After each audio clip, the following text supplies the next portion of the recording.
So we watched something. A lot of episodes of something. It was a stressful time. It was very stressful. We watched Handmaid's Tale, which started in 2017. And I believe it's still going. I think, yeah, they're opening to season 4 or season 3? 4. 3 is done. Gotcha. So, if you don't know what it is created by Bruce Miller, and the original book is by Margaret Atwood, and it is set in a dystopian future. A woman is forced to live as a concubine under a fundamentalist theocratic dictatorship. Yep. There's a lot of scary words for what it is, and it is scary. Lots and lots of scary things happen in the show. Yeah, it's like brutal time. It's definitely not fun. It's never, like, you can never feel hopeful. Not more than 2 seconds long. No. It's traumatizing. And then it's, like, it's very good at showing us the whole, like, frog theory, right? Yeah. It's like that is happening slowly. And what I really enjoy about Handmaid's Tale versus usual dystopian like films or books is that we get to see the before. And we get to see the slow descent into this, which is very rare. Usually what we get is like just the world and we have to believe it. Yeah, this very scary world, you just have to face value. This is what it is. Don't question. Yeah. And so that's just like how it is, right? Yeah. And so in this, I think it's very interesting because we do get to see it before. We get to see all the characters before, too. Mm-hmm. So even some of our villains. So that's another thing that is interesting about this that I found like the connection to in Stepford Wives, which is like one of the villains turns out to be the woman, like one of the women in it, and that they have these like ideas because that's how the patriarchy and these traditionalist ideas like impact you. Yeah, they're so deeply ingrained to them that they fully believe it themselves. Yeah, and that they think it's like they're being I always forget what Serena Joy called it, like the traditional feminist or whatever. Yep. But just like the idea of like that she is being a feminist by enacting her right to stay at home and be a mom. Yeah. And an obedient wife. And I think it's interesting to see her getting cut down throughout the series as well. Yeah, like you have I feel like the entire time she has this sense of feeling immune to it. Where it's like she helped create it, so she feels like even though she is the wife, that she has a lot more power than a lot of the other wives or the handmaids. Like, she is immune to this world. Yeah, and then she's not. I love that. But, it's really heartbreaking. It's Elizabeth Moss, and I always think of this show as her kind of, not cry for help, but her way of saying, I'm in the Church of Scientology, but I'm not in the Church of Scientology. Yeah, well, because the whole thing, she was like, you see watch the media. Yeah, watch what I do. You see the media I make. Yeah. It says what I want, the things I feel. Yeah, because I mean, like, her whole family's in there. Yeah. She can't just leave. But Scientology is very much like Gilead in its ideas of the roles of women, in that they think women are dirty and, like, should be abused. So we hear you, Elizabeth. Blink twice if you need help. There's a lot that's really great about this show, and there's even more that's great about the book itself. So I read that it's a book by Margaret Atwood, and it was published in 1985, which was longer ago than what you could think, because it's so relevant now, and now it's like flying off the shelves, and I believe there's a sequel that's coming out, or has come out because the show goes on past the book. Yeah. And the book kind of leaves you with this idea that it's all over. Yeah. But also, like, not immediately over. Like, we only get a glimpse into, like, the telling of The Handmaid's Tale is from the future where this doesn't exist anymore. Mm-hmm. But where you left, it's still happening. Yeah, and it's just really, like, not... Like, you're like, all right, this is the worst. But also, it's just, like, there's a sense of impending doom. Yeah. But, like, you don't necessarily know what that doom is yet. Yeah. I don't know. Yeah. Season 2's a whole situation that's just really hard to cope with. Yeah, so we got to season 2. We will probably keep watching and get to season 3, which I heard the theme for that is like the fight. Nice. It's like finally, they beat us down and they're going to bring us back up. So I wanted to talk about what inspired Margaret Atwood to create Handmaid's Tale, or like the places in history and things in history that inspired her to create it, because it's not just from her brain. It's not fiction, and that was on purpose. And I think that's why it still applies so much today. And I think it's like why we should take it more seriously than say something like Stepford Wives, which is goofy, right? Yeah. Like even when it was the scary movie, it was still goofy. Yeah. Whereas this is like so much more than a horror story. It's a real horror story. And I think she calls it not a dystopia, but like a I forget, like it's like current or something. She says it more like it's happening, and that it's less of like it's not science fiction. It's like current events or something like that. I forget what she calls it. Anyway, I think that like she didn't really know that it was not just telling the past, like retelling the past, but that it was also kind of predicting the future. And I don't think she fully knew that. Like, I'm sure she was like, history repeats itself, whatever. But I don't know if she really was like, this is like the world of, Gilead is going to kind of be knocking on our door. But Margaret Atwood actually said this about writing Handmaid's Tale. She said, "I made a rule for myself. I would not include anything that human beings had not already done in some other place or time, or for which the technology did not already exist. I did not wish to be accused of dark, twisted inventions or of misrepresenting the human potential for deplorable behavior.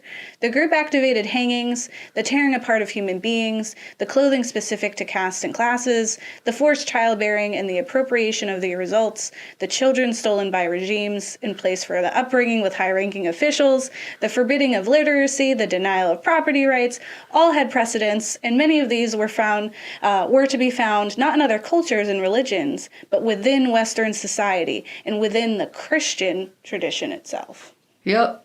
So she was like, that's what I've been saying. She's like, none of this is fictional. It all rings really close to the truth, and it's really easy to like fall under this spell and assume that it's like a mindset, not if, but rather when.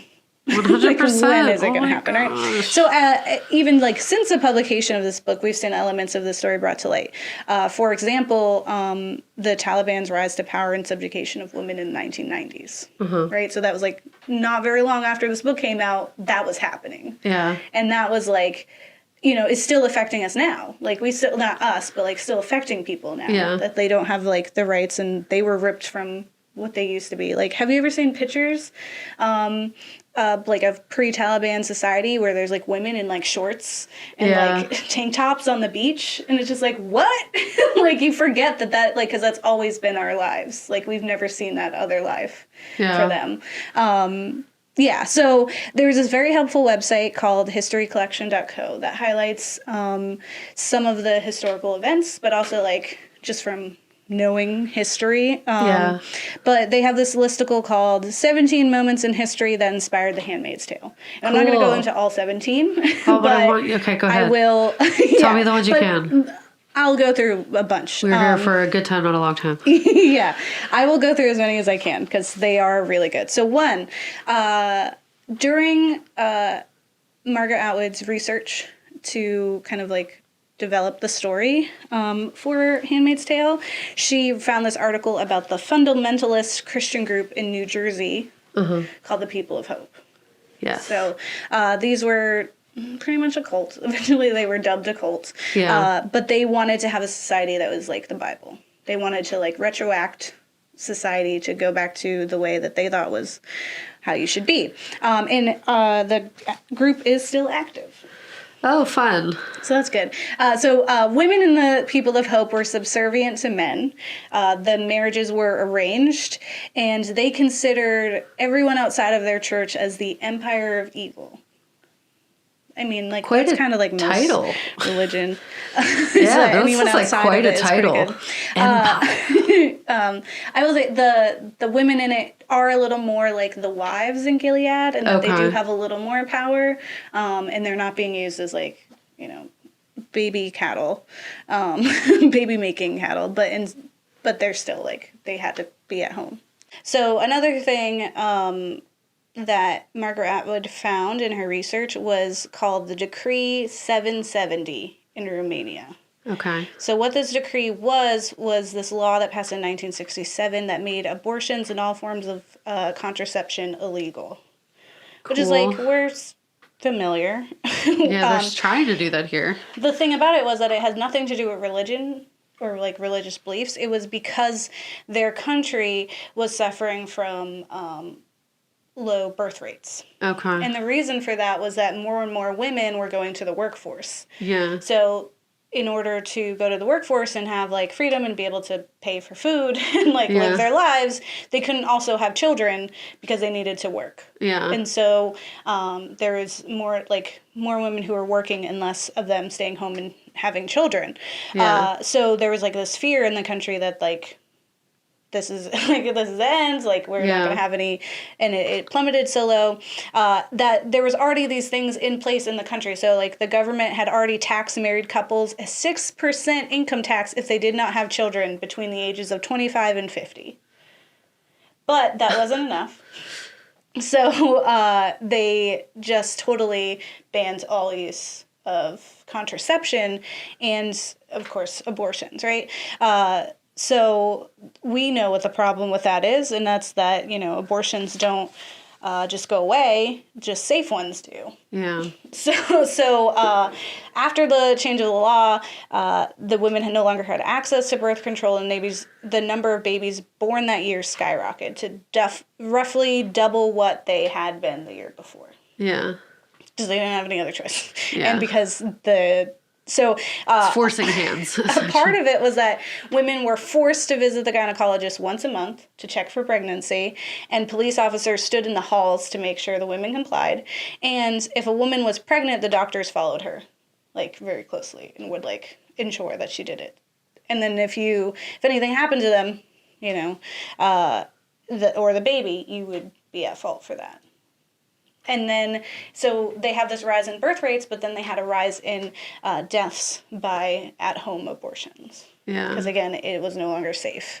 A similar crisis occurred in Canada, which is like our hero in Handmaid's Tale. Oh, I'm so scared now. Well, unlike the communist at the time country, Rumania, Canada decided that the best way to heighten their birth rates declining was actually to open their borders and allow immigrants in. Okay. So with that, like, because they had the same situation where women were going to work and they were like, oh, we're not getting any babies anymore. So they're like, let's let more people in. Yeah. We have the space. Other people make babies. Yeah, and then they did. And to the point where it is predicted that by 2035, Canada will be 80% immigrants. Wow. So it's like no wonder that in The Handmaid's Tale, that's where people go and why they're open. I thought that was going to be scary, and I'm happy it wasn't. Yeah, that one was like. I was like, oh no, Canada. Yeah. The one thing about it though is like from the spike in people trying to run away to Canada after Trump's nomination, it is harder. Like you do have to live there for quite a number of years with a visa, and then you need a full-time job in order to be accepted as a full Canadian resident. So if you're thinking about it, sorry to bring it down, but go. It's just going to take time. So the title for the next section was Prisoners Cleaning Radiation. Where do you think this takes place? Here. No? Guess again. Radiation. You're Russia? Yes. Ding, ding, ding. So sorry. That's your thought. If you were like, radiation, prisoners, yeah, it was Russia. So for the thingy, you know what I'm talking Chernobyl? about? Yes. Not quite. Okay. But leading up to such a thing, yes. Okay. A lot of things with Chernobyl were, some of them were volunteers, but just didn't get the information. Whereas this was prisoners. Yeah, being forced. So this one's going to get real sad. and I'm sorry ahead of time. So during the 1970s, prisoners in the Soviet Union were forced to do manual labor in uranium mines to gather materials for their nuclear bombs. Okay. Right? So obviously the prisoners were exposed to extremely high levels of radiation, and the average lifespan of a prisoner in these mines were just 2 years. Like, so in the film or the show, where it's called The Colonies, where they send the unwomen. Yeah. Or, so unwomen were women who were gender traitors. There's a lot of quotations in this, which were women who were lesbians or women who were radical and feminist and, you know, had careers or were professors and had an education. So they were sent there if they didn't have viable eggs. Boxes. Yeah. So every day, trains filled with new prisoners would arrive at the mines, and they estimate that there were about 5,000, roughly, men who died there. Wow. Even worse is that it was common for like a prisoner to like just collapse and die on the spot, which we've seen in season 2. But the overseers, the people who were in charge, would smash their heads in with rocks because they were afraid that men would like fake die so that they can get out. So to ensure that they really were dead, they would smash their heads in. So that's a real horror story. Gabe, you're doing the history corner this week. Yeah, and it's awful. I hate it. I don't want to be here anymore. No. So yeah, that's fair. That's always how I feel. Such an awful experience that 12 prisoners had made a suicide pact and blew themselves up in the mines. There is a documentary about it called The Nuclear Gulag. Okay. So it was just that bad that they exploded it, which we also see in Handmaid's Tale. Not the colony, but there's an explosion at Gilead. So spoilers. Okay, I don't know. You don't know when. Y'all know what this podcast is. You know what this thing is. You know what it is. Yeah. This is all we do. The other thing that's brought up, and I was like, no duh, is that this idea that women are forbidden to work. So there's a part in the show where it just kind of happens. Like the whole plan was that they needed to hit everything at once. Like they get 3 direct hits because that is what was going to attack them. Creative destruction. Yes. So it was freezing women's bank accounts so that they couldn't. And I have like maybe $50 in cash hidden somewhere. Yeah. And I'd have to be like, where is that? So all of my money is gone, and I'm not married, so I can't even be like, Mike, you want to give me my money? Like, so all the women's bank accounts were frozen, and then they were all fired at the same time. Yeah. One, Philly Cam wouldn't run.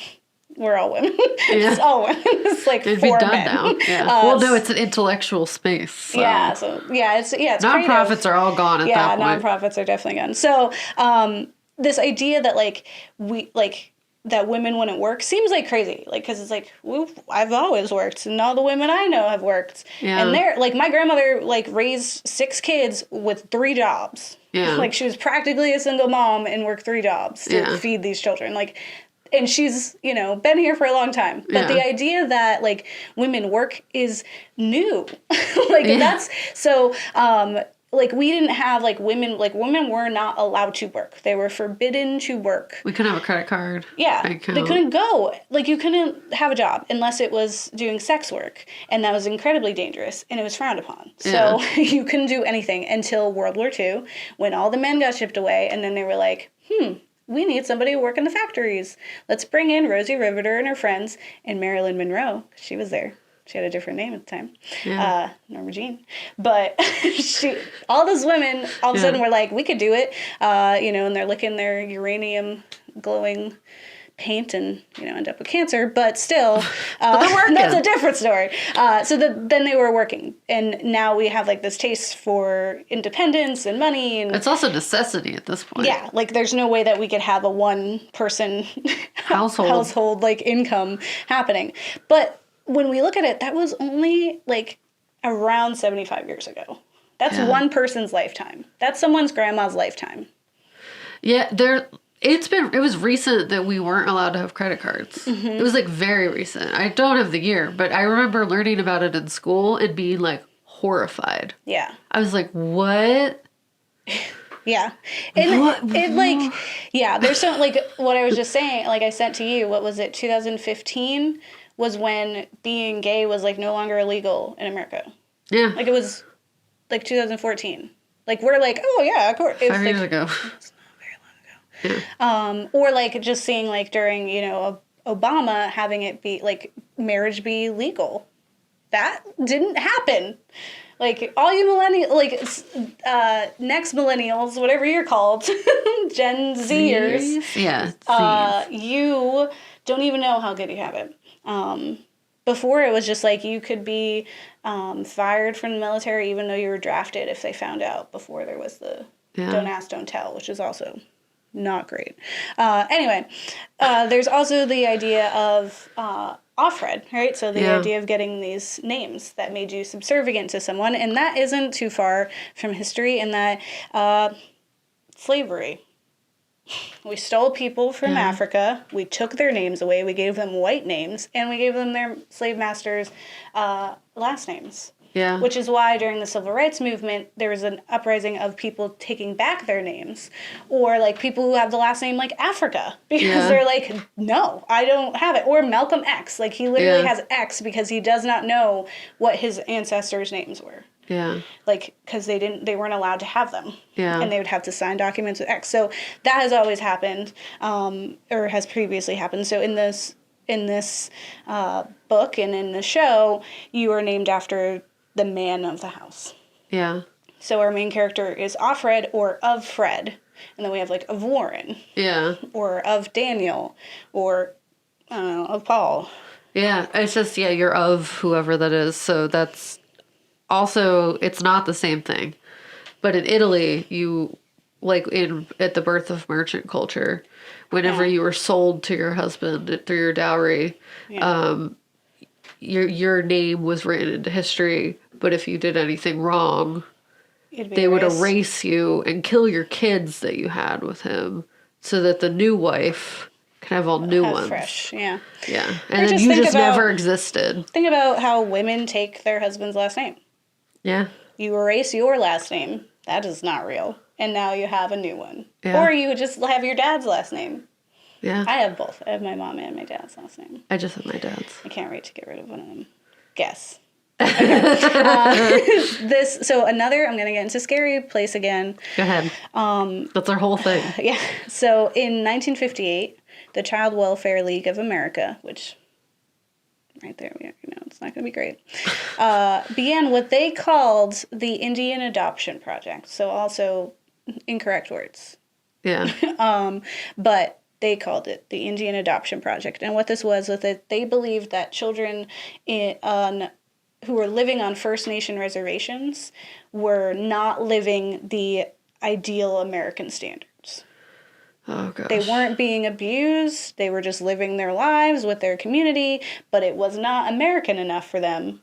So they literally kidnapped these children from their homes without any good cause and then put them into white people homes.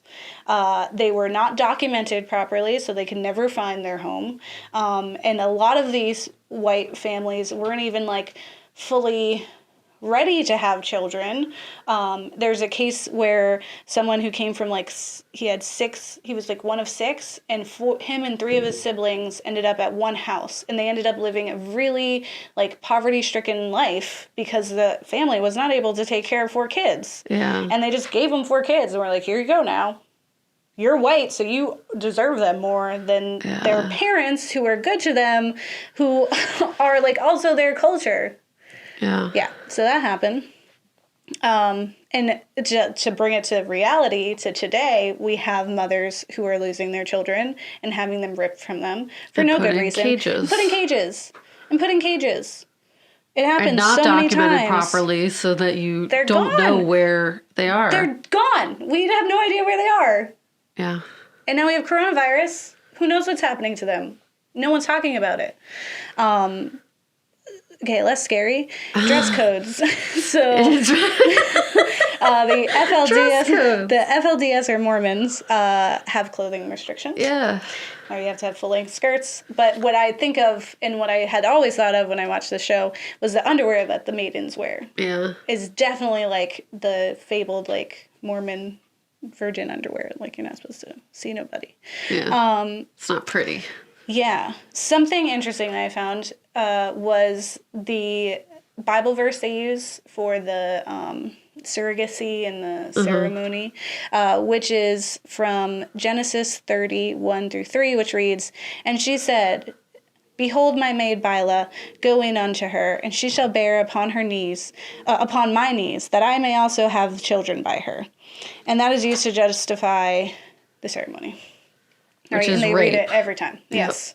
But you see, Rachel who's the one who's saying this about Bila, is one of the polygamous sister wives to a man named Jacob.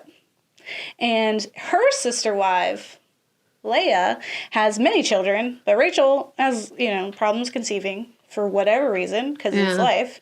So she asks for her handmaid, Bila, to conceive a child with her husband in her stead. And it works, and Rachel gets to raise the babies, and they never hear from Bila again. Like, that's never mentioned. So, one, polygamy in the Bible. Yeah, that's 2, it's time. She's a servant. I'm sad again. Yeah. So that's fair. We need to be. Yeah.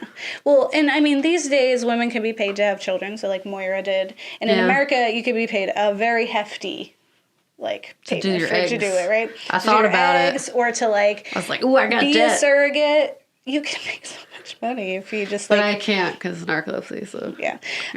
But if you don't want to pay up, places like or countries like Cambodia, it's very cheap, and that's because the women are not taken care of, and they are treated as criminals and can be arrested for human trafficking if they're caught doing it.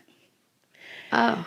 But you can get a very on the cheap Cambodian child instead of whatever you're going to pay an American person, because that's how we value people. Cool. Because it just keeps getting better. It's so bad. And the thing is, like, these things are all happening. And, like, I didn't even get into the fact that, like, I should put a disclaimer at the beginning of this episode that it'd be really sad and also, like, graphic, but there's also genital mutilation in the show. That's still real. That is still happening. And it was something that Americans didn't know about, really, until, like, the 70s or 80s. And then they were like, wait, what? And it's primarily in Africa. Most countries that participate are in Africa, but it's all over. Yeah. And when Margaret Atwood was first making this book, she put it was like placed in like South America, and it was like moving around like where it was going to take place. Yeah. And then she settled for America to kind of like tell that story. But a lot of these things aren't really far from like what we experience now and the way that people use these ideologies to suppress women. Yeah. So it just like you're doing the whole history corner. yeah. I'm so proud. Oh, yay. There was so much more. There's like so much more, but I was just like, because that's not 17. There's a lot about like being gay and that stuff that happened. There's just, it's never ending. So, but definitely watch the film, show, and a film. There's a film. There's a film? Yep. Read the book, definitely. Yeah. I plan to probably read the next one. And just like keep your head on a swivel, because it is around us. Like subtle, and they could easily do it.